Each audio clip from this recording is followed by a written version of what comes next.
AI tools నేర్చుకుని passive income సంపాదించాలనుకుంటున్నారా? వెంటనే సంప్రదించండి. నమస్తే సుబ్బారావు గారు. నమస్తే అండి. 13 ఏళ్ళు పిల్లల నుంచి మనం చూసుకుంటే సార్ 13 టీన్ అప్పుడే స్టార్ట్ అవుతూ ఉంటుంటుంది వాళ్ళ వయసు. ఎందుకు ఆకర్షణకి గురి అవుతున్నారో అర్థం కాదు. పేరెంట్స్ యొక్క పేరెంటింగ్లో ఏమన్నా లోపం కనిపిస్తూ ఉంటుందా, లేదు అంటే సమాజంలో జరిగే మార్పులు వాళ్ళని అంటే ఆ విధంగా వెళ్ళేలా పయనించేలా చేస్తూ ఉంటాయో అర్థం కాదు. కానీ చిన్న వయసులోనే జీవితాలని స్పాయిల్ చేసుకునే ఎన్నో కథల గురించి మనం మాట్లాడడం చూసాం.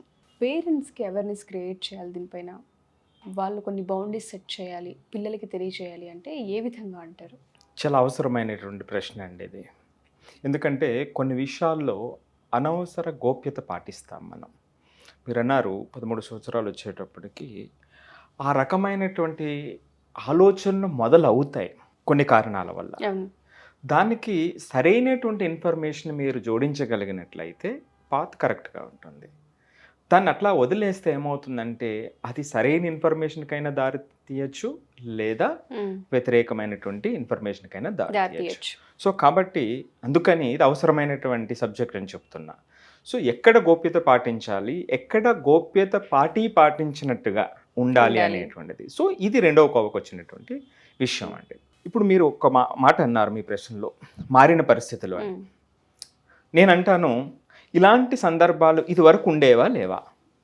15 years, 20 years, 30 years అంటే ఇప్పుడు మారిన సందర్భం కాకుండా, మారిన ప్రపంచం కాకుండా ఇది వరకు కూడా కరెక్ట్ ఉండేవి. ఎస్, కరెక్ట్ అండి. సో చాలా తక్కువ ఉండేవి, ఎక్కడో వినేవాళ్ళం. ఎస్. సో దీనికి మూలంలోకి వెళ్దామండి. ఇది జనరల్ డిస్కషన్ కాకుండా అసలు ఎందుకు ఇలాంటి ఆలోచనలు వస్తాయి ఆ వయసులో. సో కొంతమందికి ఎందుకు రావు, లేదా వస్తే నిగ్రహించుకుంటారా, ఇవి సహజంగా మనం చూడాల్సినటువంటి ఇది. అలాగే రెండో పాయింట్ మీరు మాట్లాడిన సందర్భంలో మీ ప్రశ్నలో పేరెంటల్ దాంట్లో ఏదైనా సెట్ చేసుకోవాల్సిన అవసరం ఉందా అని. ఇప్పుడు నేను అడిగిన క్వశ్చన్లో మీకు ఇదివరకు జరిగినటువంటి సందర్భంలో కూడా చాలా కేసెస్ చాలా తక్కువ ఉండేవి. సో దీని మూలంలోకి వెళ్దామండి. 13 సంవత్సరాలు ఉన్నటువంటి అబ్బాయి కానీ అమ్మాయి కానీ వీళ్ళు ఎవరితో కనెక్ట్ అవుతారు అనేటువంటిది చూస్తే మీరు 3 అంశాలు మనం చూడొచ్చండి. మొట్టమొదటిది ఫ్యామిలీ, పేరెంట్స్ అండ్ ఫ్యామిలీ. రెండవది మీడియా ఎక్స్పోజర్. రెండవది నేను అంటలా, మీడియా ఎక్స్పోజర్ అని చెప్తున్నా. మూడవది స్కూలు, పీర్ గ్రూపు. సెకండ్లోనే మీడియా పెడతాను. ఎందుకంటే కొంతమంది పిల్లలు ఫ్రెండ్స్తో కలవకపోవచ్చు, బట్ మీడియా ఎక్స్పోజర్లో ఉంటారు కదండి. మీడియా ఎక్స్పోజర్లో ఉంటారు, వాళ్ళ ఆలోచనలు ఉంటాయి, వాళ్ళు ఎక్స్ప్రెస్ చేయకపోవచ్చు.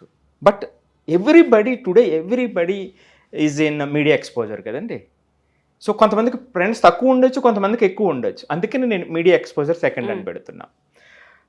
మొట్టమొదటిది ఫ్యామిలీ రిలేషన్స్ అండి. పేరెంట్ రిలేషన్స్ కానీ, ఓన్ పేరెంట్ రిలేషన్ కానీ, వాళ్ళ ఫ్యామిలీలో ఉన్నటువంటి రిలేషన్స్ కానీ మొట్టమొదట ప్రభావాన్ని చూపుతాయండి.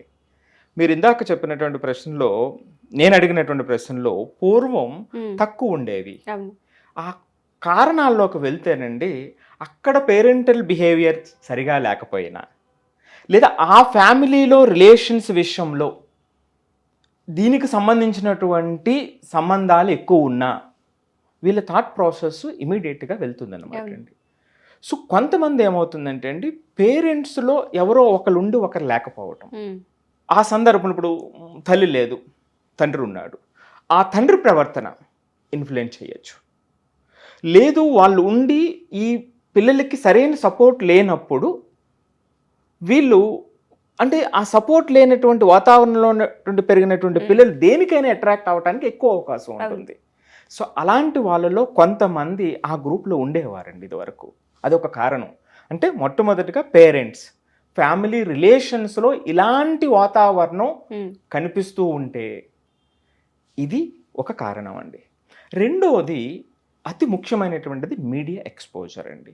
ఈ మీడియా ఎక్స్పోజర్లో టీవీ షోస్ కానివ్వండి, మూవీస్ కానివ్వండి, అడ్వర్టైజ్మెంట్స్ కానివ్వండి, మీరు చూస్తే ఈ రోజున ప్రతిదీ కూడా ఓవర్ రొమాంటిసైజ్ అయిపోయింది. సో ప్రతిదీ కూడా దాని చుట్టూనే తిరుగుతూ ఉంది. అంతేకాకుండా ఇప్పుడు మూవీస్లో దాన్ని ఎగ్జాగరేట్ చేయటానికి సో గోరింతలు కొండింతలు చేయటానికి లేదా అక్కడ ఆ మూవీకి సంబంధించినటువంటి వాళ్ళ రూల్స్ ప్రకారం దీన్ని రొమాంటిసైజ్ మించిన మోతాదుకి చేస్తారు. అంటే అన్రియలిస్టిక్గా జరుగుతుంది. సో ఈ అన్రియలిస్టిక్గా జరుగుతున్నప్పుడు చిన్నపిల్లల్లో అలాంటి థాట్ ప్రాసెస్ బయలుదేరటమే కాదు, అది ట్రాన్స్ఫార్మ్ అయ్యేటువంటి అవకాశం ఉంటుంది. మీరు ఎంతవరకు ఒప్పుకుంటారు? Agree sir. ఎందుకు అంటే అది కరెక్ట్ వయసు, అది ఏది చూస్తే అది వెంటనే దానికి అట్రాక్ట్ అవుతుండే వయసు. దాని గురించి ఇంకా ఏం డెప్త్గా కూడా మనకు ఏం తెలియదు పిల్లలకి. ఇదే కరెక్ట్ ఏమో, ఇలానే ఉండాలేమో, ఒక్కసారి ట్రై చేద్దామన్న మోడ్లో ఎప్పుడు మైండ్ ఉంటుంటుంది, కోరిక ఉంటుంది. దీనికి అగ్నికి ఆజ్యం పోసినట్టే సార్. దానికి తోడుగా సెలబ్రిటీస్ ఉంటారండి. సెలబ్రిటీస్ వాళ్ళ పాత్ర ఎంత ప్రధానమైనటువంటిది సమాజంలో ఎవరికి చెప్పవలసినటువంటి అవసరం లేదు. వాళ్ళ ఇంటర్వ్యూస్లో కొంతమంది చెప్తా ఉంటారు, నాకు స్కూల్ క్రష్ అంటారు. విన్నారు కదా, చాలామంది చెప్తా ఉంటారు. మరి ఇలాంటి మాటలు మనం వాళ్ళని రోల్ మోడల్గా తీసుకునేటప్పుడు అలాంటి ఆలోచన పిల్లలకి ఎంత ప్రభావం చేస్తాయండి, రైట్? సో అందుకని నేను మీడియా ఎక్స్పోజర్ అనేది సెకండ్ పాయింట్ అంత ప్రయారిటీ ఉన్నటువంటిదని చెప్తున్నాను. సో ఎందుకంటే ఉషా గారు, ఇలాంటి ఆలోచనలు వచ్చినటువంటి పిల్లల్లో ఎక్కువ మంది వెంటనే షేర్ చేసుకోరు. ఎందుకంటే ఆ సోషల్ నార్మ్స్ ఉంటాయి కాబట్టి దాన్ని షేర్ చేసుకోరు. సో షేర్ చేసుకోకుండా వాళ్ళ మైండ్లోనే థాట్ ప్రాసెస్ నడుస్తూ ఉంటుంది.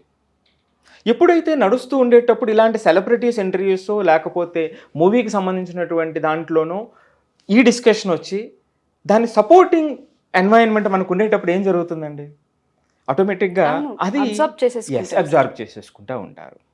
దీనికి తోడు ఫిజికల్గా మీరు ఆ వయసులో చెప్పారు కాబట్టి ఫిజికల్గా మీకు అక్కడ సోషల్ ఎమోషన్స్ అనేటువంటివి కొంచెం సర్జ్ ఉంటుంది, అక్కడ ఉచ్చ దశలో ఉంటాయి. అక్కడ ఎప్పుడైతే అది ఉండటంతో పాటుగానండి ఇంకొకటి సైంటిఫిక్ పాయింట్ ఏంటంటే ఇక్కడ ఆ వయసులో ప్రీఫ్రంటల్ కార్టెక్స్ అంటారు మైండ్లో, ఈ ఫ్రంట్ పార్ట్, ఇది డెసిషన్ మేకింగ్ ఉపయోగపడేటువంటి పార్ట్ అనమాట అండి.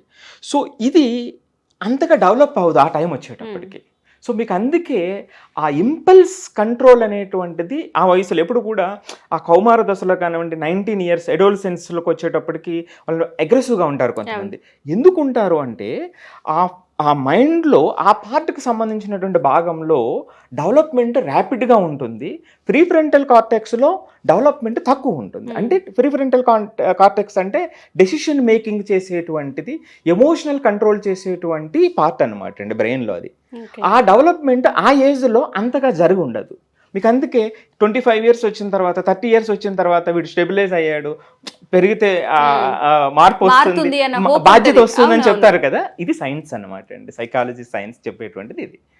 సో దీనికి తోడు అంటే వీళ్ళతో పాటు ఇవి కూడా అంటే ఫిజికల్గా కూడా ఉన్నటువంటివి తోడవటం వల్ల రెండూ కూడా అంటే అలాంటి వాతావరణాన్ని సపోర్ట్ ఎన్వైరన్మెంట్ ఉంటే అంటే ఫ్యామిలీ పరంగా కానీ, సో పేరెంట్స్ అట్లాంటి రిలేషన్స్లో ఉన్నారనుకోండి ఎట్లా ఉంటుంది చెప్పండి. అది ఇంకా వర్ణనాతీతం సార్, చెప్పలేము ఇంకా దాని గురించి. ఎందుకంటే ఎడ్యుకేట్ చేయాల్సిన వాళ్ళే, దారి చూపించాల్సిన వాళ్ళే, రోల్ మోడల్గా ఉండాల్సిన వాళ్ళే పక్కదారులు పడుతూ ఉంటుంటే పిల్లలకి ఇంకేం నేర్పిస్తాం, ఏం చూపిస్తాం? ఈ రెండే ఈ రోజు పెరిగినాయి అని మీరే చెప్పారు. మీరు ఎంతవరకు ఒప్పుకుంటారు? ఈ రెండు కారణాలేనండి. 13 ఏళ్ల వయసులో పిల్లల బిహేవియర్ మారడానికి మేజర్గా పేరెంటల్లో వాళ్ళ బిహేవియర్ కావచ్చు, ఫ్యామిలీ రిలేషన్స్ కానివ్వండి, మీడియా ఎక్స్పోజర్ కానివ్వండి. ఇక మూడవది అండి పీర్ ప్రెషర్ అండి. సో ఎప్పుడు మనం చెప్తూ ఉంటాం పిల్లలకి ఎప్పుడు కూడా క్యూరియాసిటీ ఉంటుంది, అది న్యాచురల్ క్యూరియాసిటీ ఉంటుంది, ఎక్స్పెరిమెంటేషన్ ఉంటుంది. ఎప్పుడైతే ఈ రెండూ తోడయ్యి సో అలాంటి గ్రూప్ కూడా వాళ్ళకి కలిసారో, సో మీరు చూస్తే ఫ్రెండ్స్ గ్రూప్లో కూడా ఇప్పుడు సపోజ్ ఒక 30 members క్లాస్లో ఉన్నారనుకోండి, ఇలాంటి వాళ్ళు ఒకళ్ళే ఇద్దరు ఉంటారు. సో దీన్నే మిగిలిన వాళ్ళందరికీ షేర్ చేసుకుంటూ ఉంటారు, దీన్నే పెద్దగా డిస్కషన్ చేస్తూ ఉంటారు. సో అప్పుడు ఏమవుతుంది అంటే ఆ పీర్ ప్రెషర్ల వల్ల అలాంటి వాతావరణం ఏర్పడినప్పుడు ఇది ఖచ్చితంగా ట్రాన్స్ఫార్మ్ అయిపోయేటువంటి అవకాశం ఉంటుంది అనమాట అనేది అవకాశం ఉంటుంది. అంటే మనం చూడండి, అంటే ఇప్పుడు ఫ్యామిలీ రిలేషన్స్ కానివ్వండి, వాళ్ళ థాట్ ప్రాసెస్లో ఎందుకు ప్రభావితం అవుతుంది అనేటువంటిది మీడియా ఎక్స్పోజరు లేకపోతే సెలబ్రిటీసు ఇలాంటి వాటి కారణాల వల్ల జరిగేటువంటిది ఫిజికల్గా లేదా సైంటిఫిక్గా ఎందుకు దీనికి హెల్ప్ చేసేటువంటిది ఎట్లా ఉంది అనేటువంటిది. సో ఇవి జనరల్గా జరిగేటువంటి మెయిన్ ఫ్యాక్టర్స్ అండి. సో మీరు చెప్తూ ఉంటే ఇందులో చాలా కోణాలు ఉన్నాయి సార్, మాట్లాడుకోవాల్సిన అవసరం చాలా ఎక్కువ ఉందండి. 13 ఏళ్ల వయసులోనే అప్పుడే స్టార్ట్ అవుతూ ఉంటుంది ఇంకా అకాడమీలో అకాడమిక్స్కి సంబంధించి అప్పుడే స్ట్రెంగ్ అవ్వడానికి ఒక బలం కెరియర్ కూడా ఫౌండేషన్ స్టార్ట్ అయ్యేటువంటి బేస్ అక్కడే సార్ స్టార్ట్ అవుతూ ఉంటుంది. ఆ టైంలో ఆకర్షణలకు వెళ్ళిపోవడం కావచ్చు, లేదు అంటే కొన్ని సందర్భాల్లో ఇల్లీగల్ వ్యవహారాలు కూడా చేస్తూ ఉంటారు పిల్లలు. అడిక్షన్స్ అవి ఉండొచ్చు, స్మోకింగ్, లిక్కర్ ఇలాంటివి కూడా తీసుకుంటారు. ఇవన్నీ కూడా వీటి నుంచి బయట ఎలా పడేయాలో పేరెంట్స్కి అర్థం కాని సిచ్యుయేషన్. వాళ్ళకి ఎక్కడో చూచాయిగా పిల్లల బిహేవియర్లో మార్పులు కనిపిస్తాయి సార్, ఖచ్చితంగా అబ్జర్వ్ చేస్తారు. ఆడపిల్లల విషయానికైతే సంబంధం లేకుండా ఫోన్లో ఎక్కువసేపు టైం స్పెండ్ చేయడం, వాళ్ళ బిహేవియర్లో ప్రతి తల్లి అబ్జర్వ్ చేస్తుంటుంది. మేము వీటిని డైరెక్ట్గా చెప్పాలా లేదంటే కౌన్సిలింగ్కి తీసుకురావాలని అడుగుతూ ఉంటుంటారు. ఒకసారి ఇప్పుడు ఇది కెరియర్ స్టార్ట్ అయ్యే ప్రాసెస్ కదండి, టీన్స్లోకి ఎంటర్ అయ్యారు. ఈ టైంలో హార్మోనల్ చేంజెస్ చాలా ఎక్కువ ఉంటుంటాయి, అది మేము అర్థం చేసుకోగలం. కానీ బట్ బిహేవియర్లో కనుక చేంజ్ వచ్చినప్పుడు ఇది అడిక్షన్గా మారొచ్చు, లేదంటే ఇంకేదైనా దారి తీయొచ్చు. అలా ఎవరైనా పేరెంట్స్ కనుక మనల్ని అడిగితే, లేదు అసలు మామూలుగానే కౌన్సిలింగ్ ఇప్పించాలి అనుకుంటున్నాం, కెరీర్ గురించి అవగాహన తెప్పించాలనుకుంటున్నాం పేరెంట్స్ కూడా ఉంటుంటారు. అలాంటి వాళ్ళకి మన కౌన్సిలింగ్ అవైలబుల్ ఉంటుంది. ఖచ్చితంగా అండి. మనకి ఏదైతే స్క్రోల్ అవుతుందో నెంబర్కి కాల్ చేస్తే మన టీం వాళ్ళకి అపాయింట్మెంట్ ఇస్తారు. ప్రతిసారి మనం చెప్పేది మొట్టమొదటిది ఎడ్యుకేషన్ అండి, నెక్స్ట్ థెరపీ. ఎస్. సో ఈ రెండు మెయిన్. సో ఎడ్యుకేషన్తో 75%, 80% వరకు కేసెస్ నార్మల్ అయిపోతాయండి, ఏం వరి అవ్వాల్సినటువంటి అవసరం ఉండదు. సో కాబట్టి చక్కగా ఆ ఎడ్యుకేషన్ అంటే దాన్ని ఎలా ట్యాకిల్ చేయాలనేటువంటిది, ఆ మార్పులు తెలుసుకునేటువంటి అవకాశం ఉంటే చాలా వరకు హెల్ప్ అయిపోతుంది. Sure sir, thank you sir, thank you so much. So ఎవరైనా సరే మా ఈ వీడియో కనుక పేరెంట్స్ చూస్తే ఖచ్చితంగా మీన్న మీ కొలీగ్స్కి ఎవరికైనా సరే షేర్ చేయొచ్చు. ప్రతి ఇంట్లో టీనేజ్ వయసు వచ్చిన పిల్లలు ఉంటూ ఉంటారు. 13 ఏళ్ల వయసు నుంచి కనుక పిల్లలు ఉన్నారు, వాళ్ళకి కెరీర్కి సంబంధించిన అవగాహన చెప్పించాలనుకుంటున్నాం, లేదా బిహేవియర్లో చేంజెస్ మేము గమనించాం, లేదా ఇల్లీగల్ యాక్టివిటీస్ని మేము ఆల్రెడీ అబ్జర్వ్ చేస్తూ ఉన్నాము. ఇటువంటివి మీకు అర్థమవుతూ ఉంటుంటే యాజ్ ఏ పేరెంట్స్గా మీకు ఆ బాధ్యత కూడా ఉంది. కాబట్టి అలా మానిటర్ చేసిన ప్రాసెస్లో ఏమైనా ఐడెంటిఫై చేసి డైరెక్ట్గా అనకుండా ఒక కౌన్సిలర్ త్రూ మీరు ఇప్పించాలి అనుకున్నా, ఒకసారి మీరు మాట్లాడాలి అనుకున్నా, ఖచ్చితంగా నాకు సజెషన్స్ ఉంటాయి. అండ్ దాంతోపాటు సైకలాజికల్గా ఎటువంటి ఇష్యూస్ ఉన్నాయి, ఏ విధంగా దీన్ని ఓవర్కమ్ చేయొచ్చు అన్న థెరపీస్ కూడా సుబ్బారావు గారు ఇవ్వడం జరుగుతుంటుంది. కింద కనుక స్క్రోల్ అవుతున్న కాంటాక్ట్ నెంబర్ని కాంటాక్ట్ చేస్తే సుబ్బారావు గారిని మీకు పూర్తి వివరాలు అందిస్తారు. Thank you. సుమన్ టీవీలో మీ పర్సనల్ అండ్ బిజినెస్ ప్రమోషన్స్ కోసం కింది నెంబర్కి కాంటాక్ట్ చేయండి.